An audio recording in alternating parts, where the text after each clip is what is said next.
Patriarch Kirill and the Orthodox Masons, not a month goes by without the Orthodox community of Rus, faithful to God, being shocked by the actions of the Patriarch and the hierarchy of the Russian Orthodox Church, MP. Ecumenical curtsies towards heretics and non-believers have become almost a usual, customary, and everyday thing for the majority of lukewarm clergy and laity. Fraternization and kisses with assurances of love with the enemies of our Lord Jesus Christ, the Jews, also happen regularly and are criticized by almost no one. The systematic trampling of the canons and rules of the Church, committed by Patriarch Kirill and his team, hardly bothers anyone anymore.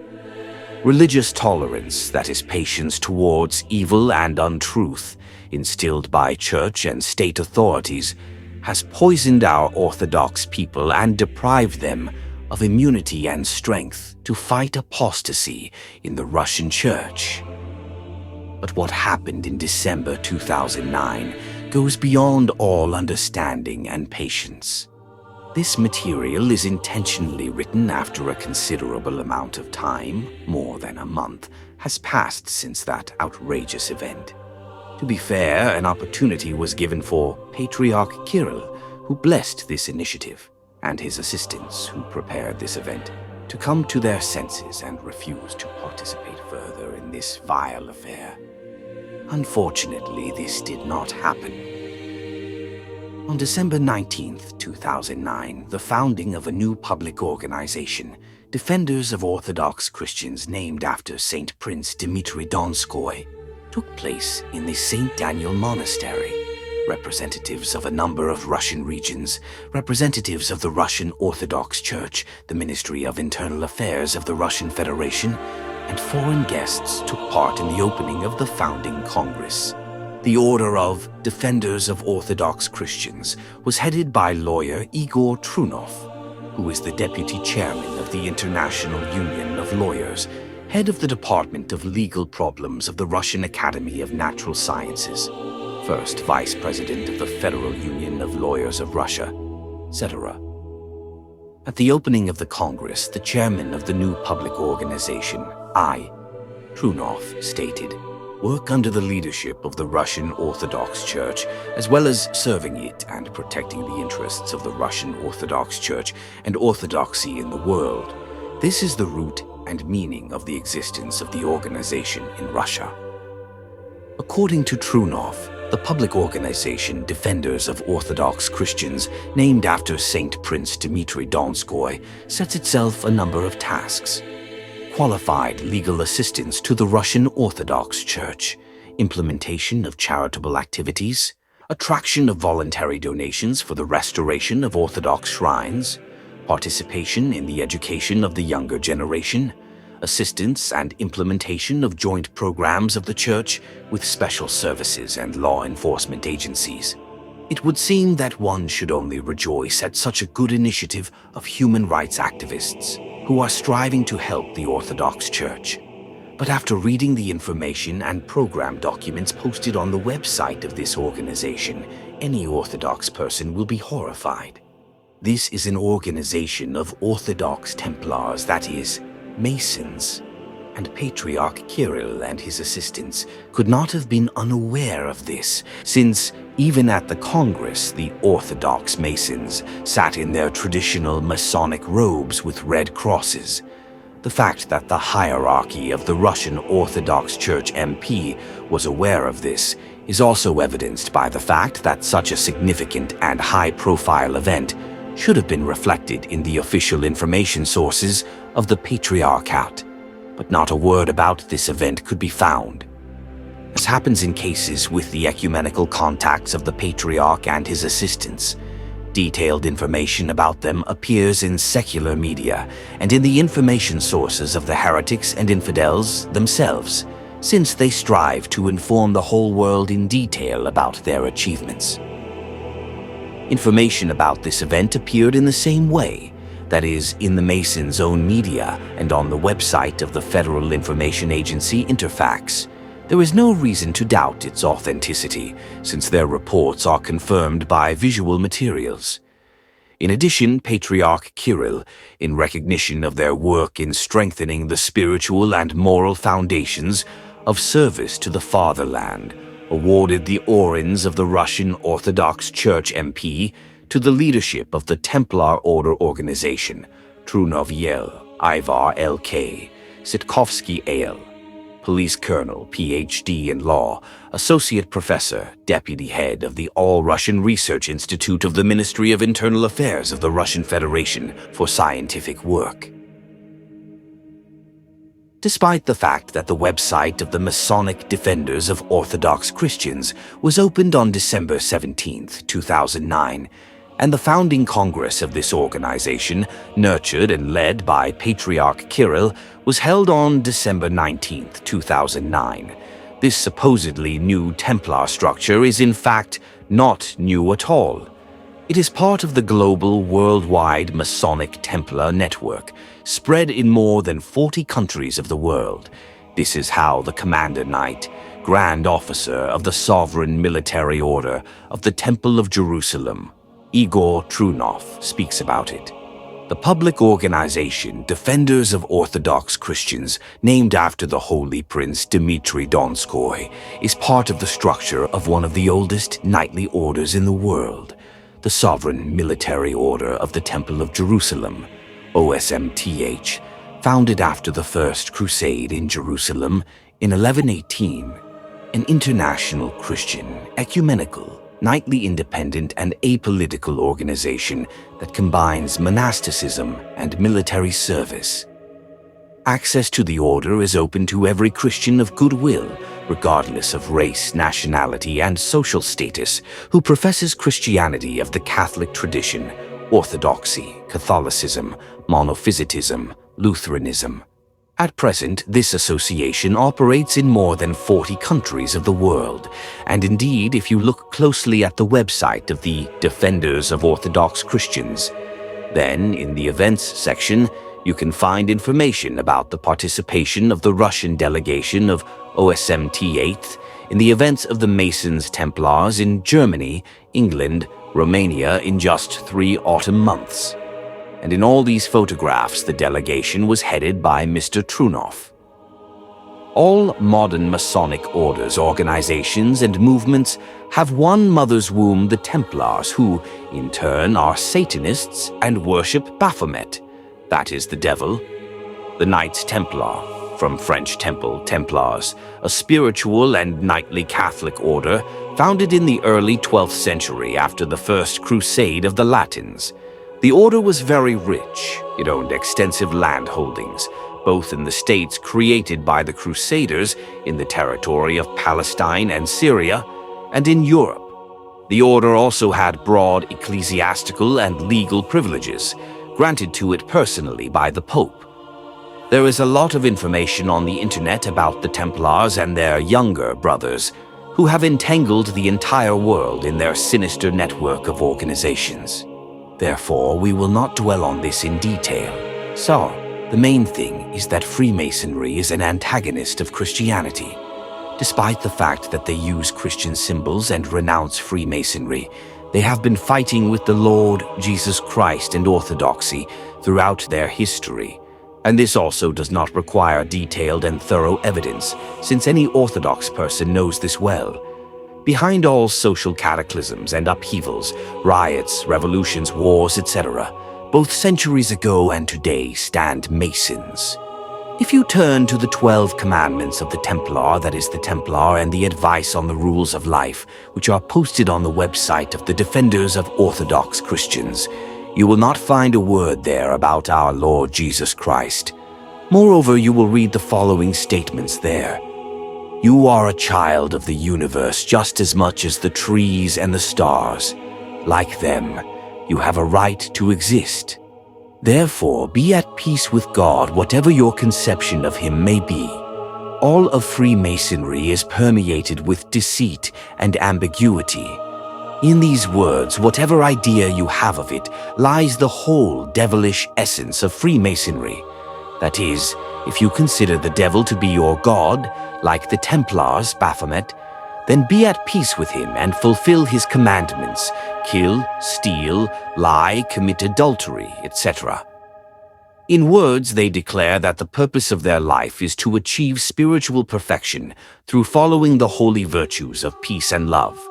But in reality, they serve Satan and commit acts of lawlessness, sometimes killing tens of millions of innocent people, and thus bringing a bloody sacrifice to their master. It is no secret that Masons are Talmudists and Kabbalists, that is, devil worshippers.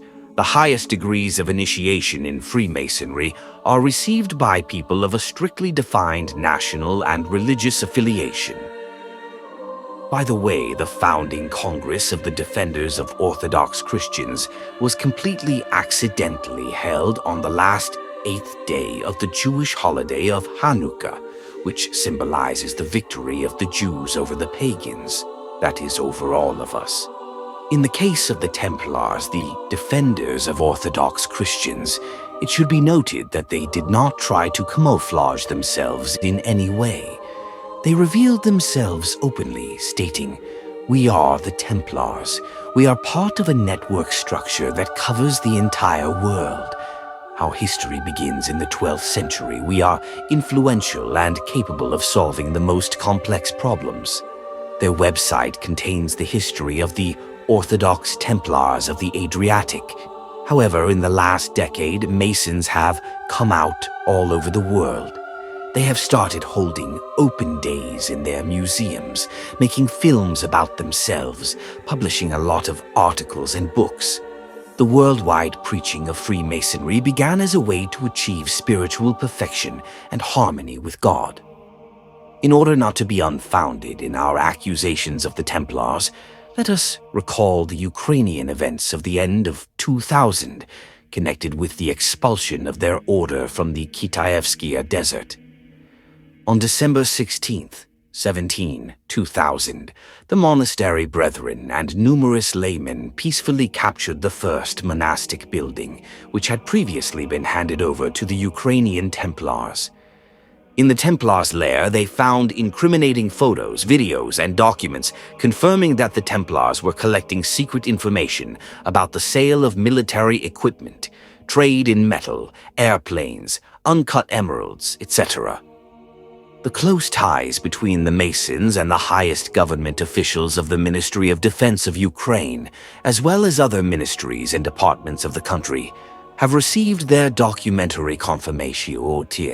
Particularly outrageous was the letter found on the desk of the prior of the Templars to one of the brothers.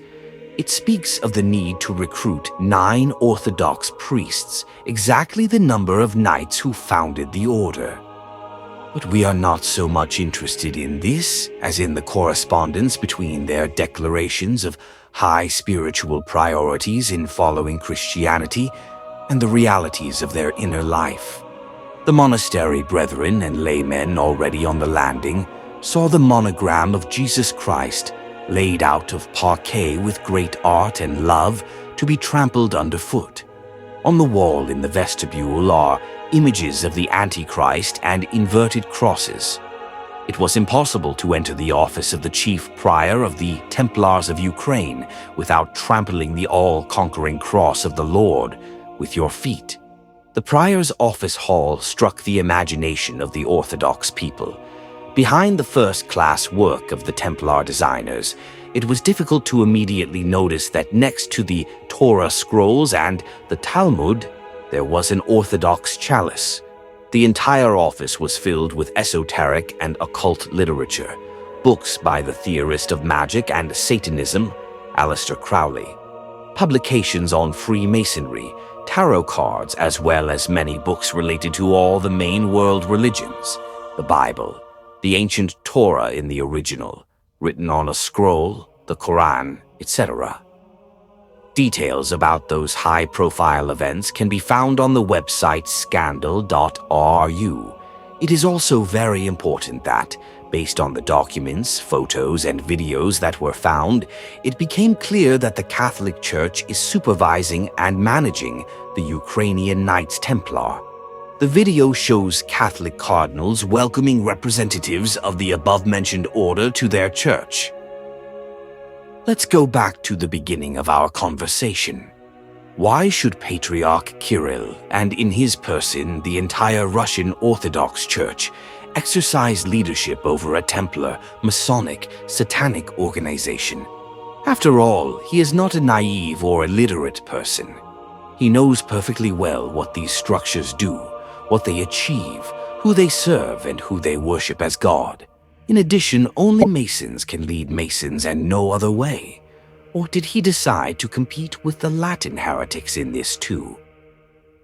It can be stated with complete confidence that after this information is made public, we will not hear sharp criticism from all sorts of unions of Orthodox citizens of Russia and Ukraine, the so-called associations of Orthodox experts, Orthodox action corporations, and other pseudo-Orthodox pro-patriarchal organizations whose activists showed some activity in the Ukrainian events. After all, even today on their website, one can find sharp criticism of the Friends of the Ukrainian Templars from among the schismatics Filaretovites. All these, Frolov, Kaurov, Militarev, Mahler, their name is Legion, faithfully serve the interests of the enemies of the Russian Orthodox Church and Russia. The same applies to the majority of public so-called Orthodox movements, organizations, media, which by their silence, willingly or unwillingly, betray the Lord. Treason, cowardice, and deceit are all around. Documentary, secret forces of evil, the Templars and Freemasonry. Behind many historical events stood this secret organization, which few can tell in detail. The name of this organization is the Order of the Templars, or the Knights of the Temple, in Russian historiography better known as the Templars. They had colossal power and immunity throughout Europe. They were the organizers of many political murders, practiced perverted orgies and rituals. In the 14th century, the order was condemned and banned by the Vatican. However, even after the ban, their activities continued. All the accumulated wealth passed to the continuers of the Templars' work, although now they were already listed under a different name, Masons. Who were these Templars? How did they come into being, and what was their purpose? How did the Templars become Freemasons? How did they manage to keep their activities secret, which have covered all areas of world politics to this day? The answers to all these questions we must seek in the history of this order. Its history extends to the era of the First Crusades to Jerusalem. Year of release, April 2009. Duration, 43 minutes. You can download it here. Zauthia.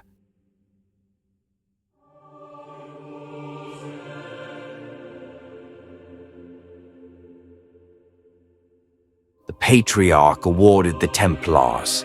The Patriarch of Moscow and all Russia awarded the Templars with the orders of the Russian Orthodox Church.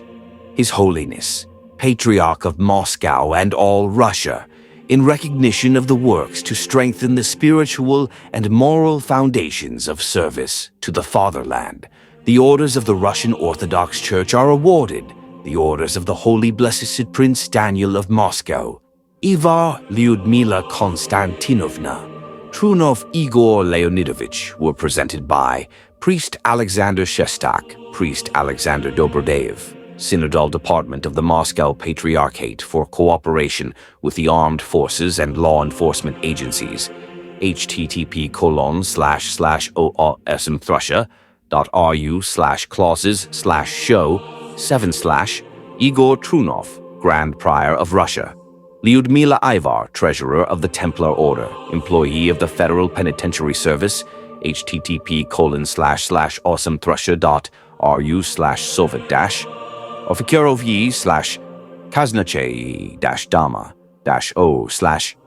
This is old news, 2008. The Patriarch was still Alexei, and the head of that very military department was then Bishop Sava Volkov, so he had every right to consider himself a Templar. See below. but already under Patriarch Kirill. On December 19, 2009, the International Christian Founding Conference for the Creation of the Public Organization, Defenders of Orthodox Christians, named after Saint Prince Dmitry Donskoy, was held in the patriarchal and synodal residence in the St. Daniel Monastery. The work of the founding Congress, which took place on the day of the Russian Orthodox Church's celebration of the Day of Remembrance of St. Nicholas, was attended, blessed and consecrated by the official representative of the Synodal Department for Interaction with the Armed Forces and Law Enforcement Agencies of the Moscow Patriarchate of the Russian Orthodox Church, head of the sector Archpriest Alexander Shestak, representatives of the Ministry of Internal Affairs of the Russian Federation, representatives of a number of Russian regions, and foreign guests also took part. http://oismthrussia.ru/clauses/show/this is a cover organization for the Templars. It is interesting to see this in the hall where the bishops' councils of the Russian Orthodox Church were held in the 90s. The Templars write honestly about themselves. The knights were gay but not heretics. The descendants of the Templars demand rehabilitation from the current pope. They refer to a secret document discovered in the Vatican, the Chinon List, which testifies 700 years ago the knights were slandered, and Clement V knew about it, as did Philip the Fair. The document accidentally caught the eye of Barbara Freil, a specialist in secret archives. Dr. Freil assures that Pope Clement V found the Templars guilty of homosexuality, but not of heresy. According to her, the initiation procedure practiced by the knights, during which they spit on the crucifix, really existed. But it was aimed at preparing the Templars for such sacrilege in the event of being captured by the Saracens, and the court recognized this. http://oismthrussia.ru/clauses/show/. What were these strange and unheard-of crimes of which the Templars were accused, and which are not only terrible to imagine but terrible even to hear? Such vile and disgustingly shameful deeds which go beyond human understanding, being in fact absolutely inhuman. According to the royal prosecutors, the Order of the Temple was in the service of the devil himself. Every new recruit was allegedly forced during initiation, the entry procedure, to declare out loud that Jesus Christ was a false prophet who was crucified not to atone for the sins of people, but as punishment for his own crimes. A person entering the order was supposed to renounce Christ and spit or urinate on the crucifix, and then kiss the knight who took the oath from the new recruit on the mouth, navel, buttocks, tailbone, and sometimes on the penis. After this, it was reported that he was not only allowed to have sexual relations with the brothers, but was encouraged to strive for such fraternal relations by mutual consent, but that this was not considered a sin for them. Hugues de Perrot, the general overseer of the order, who accepted many French Templars into the order, and who was pointed out by many as an accomplice to their spiritual decline, in his confession on November 9th, agreed with all the accusations, even with the fact that, upon joining the ranks of the order, he told the newcomers, if any of them became unbearable and heated up with passion, then Hugues would give him the opportunity to cool his temperament with one of the brothers. At first, he refused to denigrate his colleagues, but was taken away for some time by the guards and, that same day, admitted to the inquisitors that such brotherly love was a quite common and widespread thing in the order. Read pp. The Templars, Moscow, 2006 pp. 338 and 340. You see what a long history the Patriarchate's friendship with the Masons has. Archpriest Iakin, consecrating icons for the Masonic temple, was simply in the mainstream. Did I inadvertently annoy anyone? But my religious feelings were once again offended by the Moscow Patriarchate. Finale. https://diak-kuraev.livejournal.com/3367387.html. Order. Read pp. The Templars, Moscow, 2006 pp. 338 and 340. You see what a long history the Patriarchate's friendship with the Masons has. Archpriest Iakin, consecrating icons for the Masonic temple, was simply in the mainstream. Did I inadvertently annoy anyone? But my religious feelings were once again offended by the Moscow Patriarchate. Finale. https://diak-kuraev.livejournal.com/3367387.html. Friendship with the enemies of Christ is hostility against God, the Patriarch and the Masons. Brothers and sisters, we have already published materials about the close connection of the hierarchy of the Russian Orthodox Church with Masonic structures. In our truly apostate times, wolves in sheep's clothing no longer hide and act openly, brazenly, and even defiantly. After all, the Patriarch knows very well that his symphony with the enemies of Christ will be perceived negatively by the Orthodox flock, but he doesn't give a damn about it. The main thing for him is friendship with the world and its masters. May God rebuke him. Message from the Patriarch's press service. On July 6, 2012, at the official patriarchal and synodal residence in the St. Daniel Monastery, His Holiness Patriarch Kirill of Moscow and all Rus received the head of the Sovereign Order of Malta from Matthew Festing. Matthew Festing arrived in Moscow to participate in the opening of the exhibition Treasures of the Order of Malta, which took place the day before in the Kremlin. During the meeting, issues of humanitarian and cultural cooperation were discussed, as well as the topic of Christianophobia and discrimination against Christians. At the end of the conversation, the head of the Order of Malta presented the Russian Orthodox Church with a piece of the Lord's Cross. In turn, His Holiness the Patriarch presented the distinguished guest with a memorable gift. After all, the official press service of the Patriarchate calls a Freemason Satanist a distinguished guest, Ed.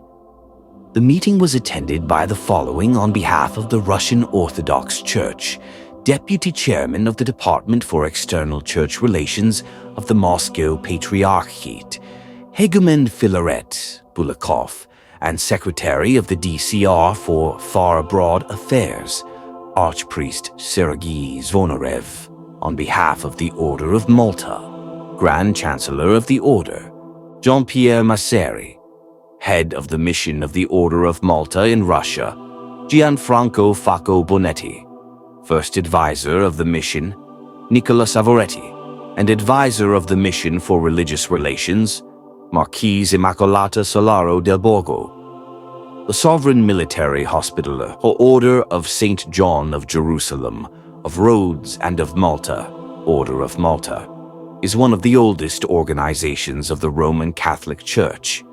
The order, founded in Palestine around 1048, currently unites 13,500 people, both monastics and lay people who have dedicated themselves to Christian service and charity. The order currently carries out humanitarian, medical, and social assistance work in more than 120 countries. The Order of Malta is a sovereign subject of international law. The order maintains diplomatic relations with 104 countries, including the Russian Federation, and has permanent observer status in the UN, the European Union Commission, and 17 international organizations, including FAO and UNESCO.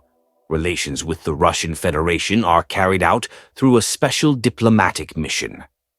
On March 11, 2008, Fra Matthew Festing was elected as the 79th head of the Order for Life. The head of the Maltese Masonic Order, Matthew Festing arrived in Moscow on a 4-day visit. The head of the Maltese Masonic Order, Matthew Festing, has arrived in Moscow for a 4-day visit. He will hold a series of meetings with Russian ministers and clergy of the Russian Orthodox Church.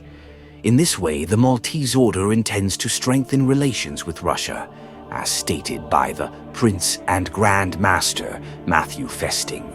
Today, we are implementing several small projects in Russia, editor's note, and perhaps as a result of the visit and meetings with officials, we will be able to expand them. In connection with the visit, the Kremlin is opening an exhibition called Treasures of the Maltese Order, dedicated to the 20th anniversary of the establishment of diplomatic relations between Russia and the Maltese Order. However, there is another version of the visit to Russia by representatives of the Masonic Order. The Catholic Maltese Order has long been actively involved in public activities within the UN, the European Commission, UNESCO, etc. According to the patriotic public, the visit of the Catholic Masonic monks is only part of the process of globalization of Russia, along with the advancement in the WTO, bringing the social and other institutions of the country to a single world standard. Also, in addition to the external public activity of global organizations in the Russian Federation, there are also prerequisites for the ecumenical movement, condemned by many Russians. Therefore, the communication of Catholic monks Masons of the Maltese Order with representatives of the Moscow Patriarchate of the Russian Orthodox Church raises a number of questions of a far from idle nature. In addition, the Maltese Order, known for its charitable deeds, ultimately carries the ideas of the European Humanist Manifesto 2000, which, in its essence, replaces the original Russian concepts of mercy and goodness with expedient and fashionable humanism. Such tendencies cannot but cause concern. Based on media reports, Alexander Pavlov, Masons want to impose friendship with heretics. The head of the Order of Malta is convinced of the importance of dialogue between Catholics and Orthodox. The head of the Order of Malta, Prince and Grand Master, Matthew Festing, is convinced of the need for dialogue between Catholics and Orthodox. He stated this today in an interview with Vatican Radio following his visit to St. Petersburg. This was the first visit of the head of the order to the banks of the Neva after more than 2 centuries.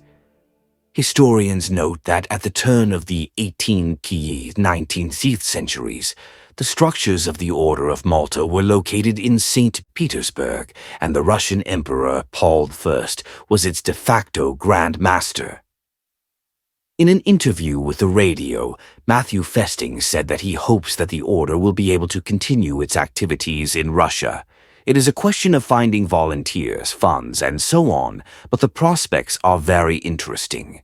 Whatever we do, we must secure the support of the Orthodox Church. REA Novosti quotes the Master as saying, answering a question about the role of the Order of Malta in strengthening and developing Catholic Orthodox dialogue, Festing expressed confidence that any churches can work together and maintain independence.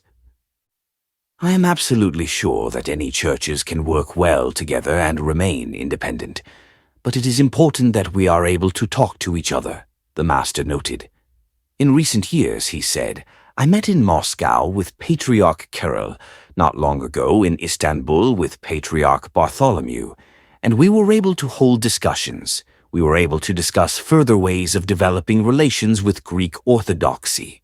The main thing is that we all recognize the importance of working together. At the most general level, I see unity. We are obliged to strive for unity, especially in the face of Western European secularism. I see that the young generation of clergy is ready for dialogue with each other. They are able to find a common language, to cooperate with each other better than before. Vatican Radio quotes the head of the Order of Malta as saying,